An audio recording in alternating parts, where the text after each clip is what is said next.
À cause de quoi? Des histoires d'appartenance de politique, de judiciarisation de l'espace politique. Et ça, c'est à éviter.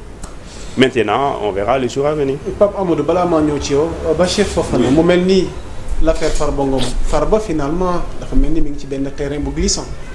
Ben, c'est tout à fait normal parce que c'est les lois autour du blanchiment d'argent et de la CENTIF qui rendent ce terrain glissant.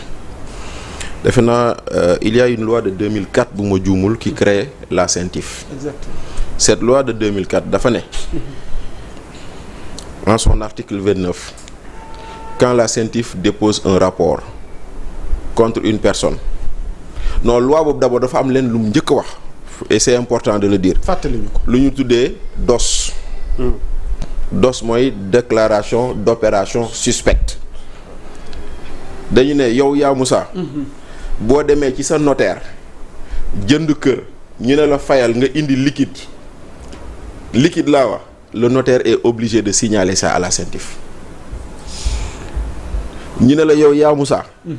boo demee si sa compte nga ñëw di verser une somme supérieure à 5 millions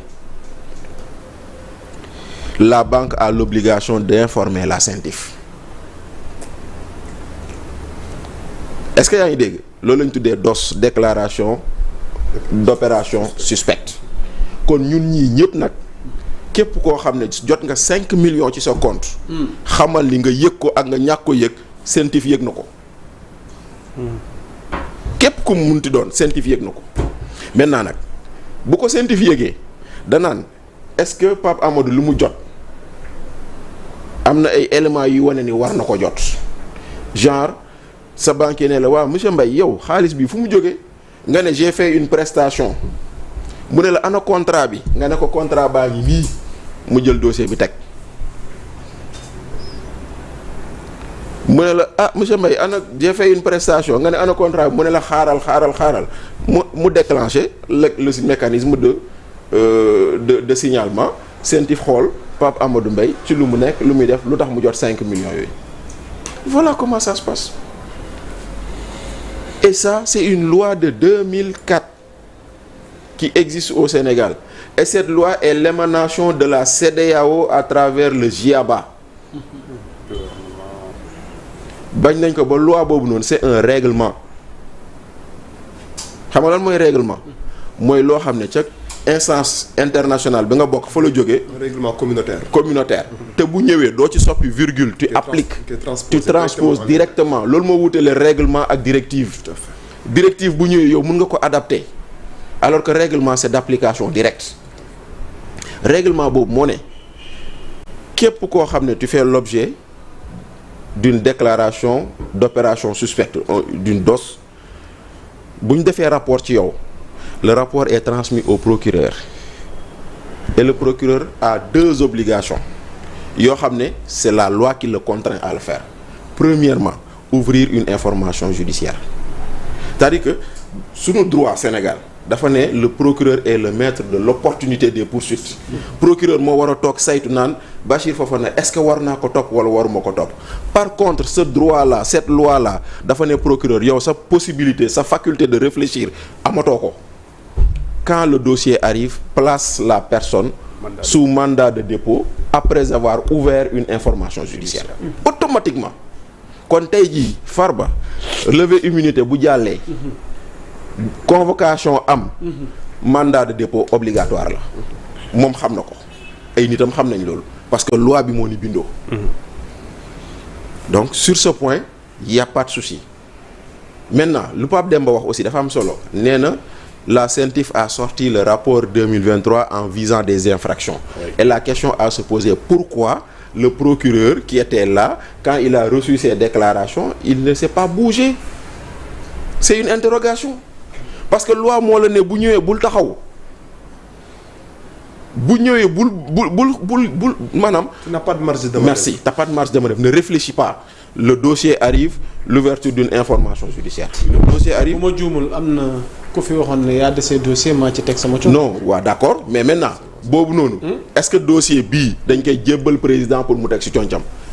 Le seul dossier où président mën na si teg concam. mënu fee xew tamit mu ëmp. waaw mais maa ngi ñëw rek maa ngi ñëw Pa Ya Moussa. Les seuls dossiers que président mën a teg concam. C'est les rapports de l'IGE. parce que les rapports de l'IGE ne sont pas destinés au procureur, ils sont exclusivement destinés au président qui en fait l'appréciation qu'il veut. Bu ko neexee transmettre, bu ko neexee téye. Mais quand l'OFNAC fait son rapport mu dem procureur, le procureur a l'obligation de diligenter. Quand la CENTIF fait son travail, le procureur a l'obligation de diligenter. Kon bu fekkente ne rapport yi egg na, parce que la question mooy est-ce que rapport yi jóge na CENTIF dem parquet. Bu dee loolu am na lu tax amul diligence bu si war. Deuxième chose, ba mu ñëwee parquet bu fekkente ne ñëw na parquet téye ko beneen problème. Maintenant, dans le cas précis dafa am lenn lu bees lu ñëw lu amul woon mooy lii Pape Demba tudd le pôle judiciaire financier. Ñun amuñu woon kuréel bu mel noonu ndaxte yii nii avant procureur de la République bu tribunal de Dakar moo doon toppatoo yi mais comme on dit ni ñu koy waxtee la criminalité financière se complexifie. Il est davantage nécessaire de trouver des juges qui sont en mesure de faire face. Bañ nañ ko des juridictions spéciales yi bañ nañ ko ba ci policiers yi sax il y a des flics formés spécialement sur des questions de finance.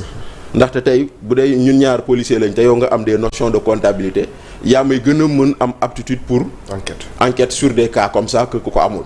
Donc loolu yëpp am na. Mais ce parquet financier il est arrivé. Quand il est arrivé et il y a 2 biais. Lesquels? Benn bu njëkk bi le dernier conseil supérieur de la magistrature, je pense Macky Sall l'a fait le 27 mars, quelque chose comme ça, avant son départ. Il a désigné les membres du parquet financier. Il a désigné le président de la Cour suprême. Il a désigné les gens qui sont dans les juridictions.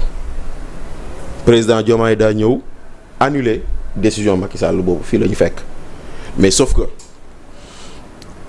le président de la République, pour nommer des magistrats, selon la loi sur le statut des magistrats, il faut passer par le Conseil supérieur de la magistrature. Mais Diomaye n'était pas passé par le Conseil supérieur de la magistrature. Donc par parallélisme des formes, bu Macky defee dara par décret, bu ko bëggee dindi par décret et qui concerne des affectations de magistrats, foofu la waroon jaar te loolu amu fa. Donc loolu mooy beneen bi c'est au niveau des chambres d'appel par rapport au parquet financier, parce que foofu tamit dafa am loo xam ne lii nii daf ci am te xëy na moom daf ko réeree mbir wala daf ko tëb. Kan Diomaye. nga ne. waaw dans les chambres d'appel au niveau du parquet du pôle financier. waaw parce que dañu ne foofu noonu attends ma jox la ko voilà. Article 677 alinéa 8. La chambre d'appel financière est composée de 5 magistrats. boo ma ko mënee yónnee. désignés par ordonnance du premier président de la Cour suprême. Alors que moom sur le Conseil supérieur de la magistrature bi passé daf leen a nommé par décret. Bon maintenant après est-ce que désignation boobu am na mais gisuma ko moo tax dama si am un peu de doute mais quand même loolu moo nekkoon procédure prévue par la loi. Mais bu loolu jàllee parquet bi pour man dafa dugg sur le terrain politique. Ah bon Bachir? Oui parce que xamul tax ma wax loolu. parquet bi muy installé wu ak la ñu jot a leeral ci seen démarche. waaw xamul tax ma wax loolu nañ ni équilibre. mais xamul tax ma wax loolu. Parce que il a fallu que le cas Farba Ngom fasse bruit pour que le procureur sorte. Fake news bi. Non. Communiqué bi. D'abord le communiqué boobu noonu ñuy tudd. waaw man jusqu'à présent. De 2 choses l'une, ça émane du parquet. Si ça n'émane pas du parquet, le parquet doit enquêter sur qui l'a fait. Parce que ce parquet-là, on utilise les en-têtes, les logos et tout de ce parquet pour faire un communiqué. Ça c'est grave. Bu fekkente ne c'est un fake. Plus que grave. Voilà, donc ça aurait mérité une ouverture d'enquête. Te gisuma loolu. Man je me dis que c'est un brouillon. Parce que gis naa benn journal bu ko bind nee na c'est un brouillon qui n'avait pas fait l'objet de validation et qui est sorti, n'est-ce pas? Lire nañ ko ñun ñëpp. Maintenant kon un brouillon muy noonu. Maintenant le communiqué fake news là que j'appelle pas fake, le brouillon fuité a ouvert une brèche. Les gens se sont interrogés. Pourquoi on parle du cas Farba Ngom? Le procureur vient confirmer ce que les gens disaient. Parce que le procureur dit 91 dossiers. Mais depuis que le parquet a commencé à travailler, gisuma communiqué. Loolu moo tax may le parquet bi moo dugal boppam ci politique. Khadim Ba Locafrique du dégg ngeen ko il est en prison il est poursuivi pour délit douanier par ce même parquet financier mais déggoo ci communiqué. bi mujj bi récemment Tabaski Ngom bi avec l'affaire. non loolu moo mujj mais je veux dire sur les 91 dossiers sur les 200 nangam 16 personnes yooyu noonu poursuivis déggoo ci benn communiqué lu dul bu Ka Farba Ngom et c'est ça qui dit que ñoom ñoo dugal seen bopp ci politique. mais Ka Farba Ngom est-ce que dañ ko tudd tamit Bachir ci communiqué officiel bi. mais l'officiel et le fuité émanent de la même. man bu officiel bi tamit. l'officiel pas le nom de Farba l'officiel et le fuité maanaam liñ leen di toppee. l'officiel et le fuité viennent de la même instance. benn deuxièmement l'officiel ne dit pas le nom de Farba Ngom mais le fuité dit le nom de Farba Ngom et des transactions suspectes avec la société incriminée. Et même quand ce communiqué sortait la presse a montré que la lettre quittant le ministère de la Justice pour aller à l'Assemblée était déjà arrivée sur la table du président de l'Assemblée nationale.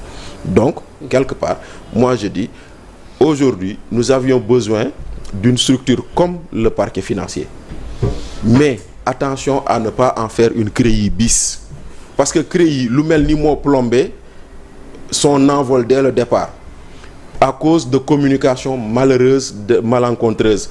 Aliou Ndao dafa xëy woote ñu nommé ko CREI mu génne lan liste 25 fii la ñu fekk non mu ne voici les 25 que je compte poursuivre lu tax ngay poursuivre 25 yi mu ne si ñi lañ njort ni ñoo jël alalu réew mi ay milliards la finalement ñaata la ñu poursuivre mu doon problème boo xam ne après ça fait que la CREI n'a pas eu disons l'efficacité qu'on attendait.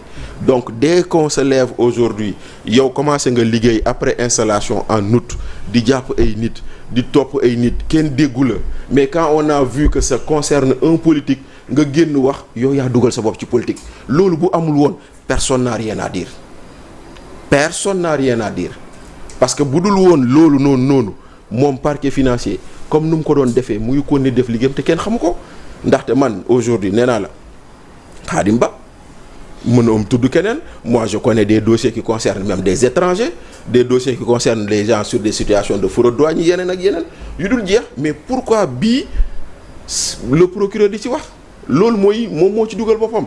Maintenant toute cette communication qu'on fait après am nañ 2,5 milliards te là aussi il faut s'arrêter c'est pas de l'argent recouvré de ça c'est de l'argent cautionné ou saisi selon la procédure loolu c'est pas du recouvrement ndaxte tey booy toppee nit mu cautionné il obtient la liberté provisoire n'est-ce pas caution boobu noonu s'il est blanchi on le lui rend de kon du xaalis boo xam ne da nga koy war a normalement comptabiliser ci trésor duggul trésor bu fekkee dañuy topp nit nga geler ses comptes ça ne veut pas dire que xaalis bi trésor ko moom de si toutefois la personne est blanchie da nga koy delloo xaalisam de kon lu ñu naan 2,5 milliards yooyu nañ ci tey. non voilà parce que du xaalis bu état mën a utiliser. Okay.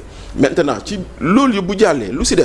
C'est une procédure normale qui concerne des hommes politiques et comme a dit Pape Demba. il est convoqué ce mardi moom c'est normal parce que la procédure. mais foofu tamit mën na wuyu comme mën na bañ a wuyu. non foofu noonu. am na 2 cas de possible. mën na wuyu comme mën na bañ a wuyu. loolu am na on a vu des gens convoqués dans des comme ça sur des commissions et qui n'ont pas été loolu aussi gis nañ ko fi par le passé convoqué nañ nit mu ne dew ma parce que commission ad hoc la woon pour lever immunité mu ne du ma wuy ji mais bu wuy jiwul du tere commission bi def liggéeyam parce que la commission doit dresser un rapport sur la base des éléments yu mu jot pour bu fa jógee dem plénière c'est pas la commission qui lève ou non l'immunité c'est la plénière. Exactement. Voilà donc procédure boobu mu ngi wéy bu procédure boobu noonu amee mardi convocation après peut-être dans la semaine plénière adoption de la résolution oui ou non après le reste de la procédure continue. ok balaa maa jàll ci Pape Amadou. Bachir ma terminer ak Ka Farba Ngom bi. sur le plan de la communication. vous êtes un spécialiste de la communication façon bi Farba communiquer Bachir bu ñu ko teewloo. ndax danoon dugal boppam ku gën a seetal. si naka.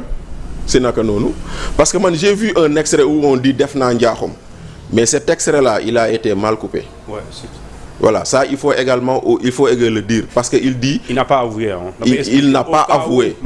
voilà parce que il dit gérer wu ma alalu réew mi bu ma doon gérer alalu réew mi au cas où luñ may tumal maa ko def naa njaaxum kon dinaa nangu. il n'a pas dit def naa njaaxum donc maintenant après leur malhonnêteté wu réseaux sociaux yi la xëy na de ses adversaires parce que nuñ ko présenter c'est comme s'il a dit j'ai avoué des crimes et il n'a pas avoué. Lui dit j'ai rien à me reprocher. Lui dit je suis quitte avec ma conscience, j'ai pas peur de la prison, j'irai répondre comme il se doit en bon citoyen et je lui dis bravo parce que loolu la ñuy xaar ci moom. Maintenant aujourd'hui dans le cadre de la communication ku ci wax da ngay sonn ku ci xuus da ngay nax sa bopp parce que personne n'a le dossier sur la table pour xam qu'est-ce qu'on lui reproche. Même ses avocats ñoo ngi koy wax. Mais justement parce que tey jii nii dossier mënta am tant que nit ki teewul ba ñu convoqué ko même ses avocats c'est vrai que nag Pape Demba man pour man les avocats ils assistent leurs clients sur toute la procédure à tout moment. Procédure judiciaire am ñàkk procédure judiciaire am. Tey jii nii gis nañ ba tey maître Bamba Cissé en sa qualité d'avocat de Ousmane Sonko sur des éléments qui n'ont rien à voir avec des procédures faire des communiqués parce que c'est son droit de dire defal ma lii wala moom avocat bi mu estimer ni lii war na ko mën a def ci mbedd mi génne ko ci mbedd mi pour le compte de son client il le fait. Donc si côté boobu noonu ces avocats bu leen neexee ñu communiquer tey suba gannaawaat suba lii bu ko neexee mu woote conférence de presse ba keroog muy dem wuy ji mais lu mu ci mënti doon tey ji tout ce qu'on sait c'est le communiqué fuité qui nous l'a dit moo di ni on le poursuit sur des opérations de l'ordre de 125 milliards. Maintenant est-ce que c'est une fois 125 milliards ou est-ce que c'est des opérations cumulées de 125 milliards et c'est sur quelle période aussi parce que tey jii nii Pape Amadou mun na am benn compte boo xam ne diggante ba mu ko ubbee ak léegi 1000 milliards jaar na fa mais bu fekkente ne maintenant sur les 1000 milliards yi fa jaar peut-être les 999 milliards sont corrects peut-être que c'est sur 1 milliard mooy doon lu suspect donc loolu yëpp xamuñu ci dara mais lu mu ci mënti doon nañu accorder à chacun sa présomption d'innocence ñu xam ni le reste de la procédure elle sera publique et tout le monde saura. C'est important alors mbokk yi di leen fàttali vous êtes dans Carrefour seen émission phare bi nga xamante ne nag li koy tax a jóg bokk na ci gën a waxtaanee tolluwaay réew mi bu leen fàtte seen i question wala seen suggestion parce que vous êtes en direct di leen nuyuwaat di leen jaajëfal ci ànd geeg topp gi ñu wéyale waxtaan wi ak le juriste Pape Amadou Mbaye parce que mbir mu concerne justice li mu concerne yoon la alors procédure bi parquet financier bi Farba Ngom levée immunité parlementaire sortie de ses avocats politique bi ñu ciy tudd na mi ngi ci alors ban appréciation nga am sur ce dossier là. Voilà maintenant par rapport à cette question je crois que je serai moins prolixe puisque les deux premiers intervenants mes chers amis Thioune et Bachir. yaakaar naa ne ils ont très bien expliqué la situation bon li ma ciy expliquer rek mooy dossier la boo xamante ni c'est un dossier assez brûlant. Parce que nature incrimination yi ak les sommes en tout cas yi nga xam ne moom moo nekk en jeu c'est des sommes qui sont quasiment exorbitantes et à partir du moment où comme ni ñu ko rappelé CENTIF en tout cas def travail bi nga xamante ne ni moom conformément ak loi bi nga xam ne ni moom moo ko régir Bachir rappelé na que je tiens aussi à rappeler Bachir que la loi de 2004 a fait l'objet d'une abrogation express en 2024 am na beneen loi bu ñëw boo xam ne voilà les dispositions sont restées yooyu noonu voilà les dispositions sont restées liñ ci dugalaat mooy affaire terrorisme lañ ci yokkaat donc dana gën a renforcer pour adapter ko quoi donc en 2024 février 2024 la loi a fait la loi de 2004 a fait l'objet d'une abrogation express voilà maintenant conformément en tout cas à cette loi là bi nga xamante ne dafa conférer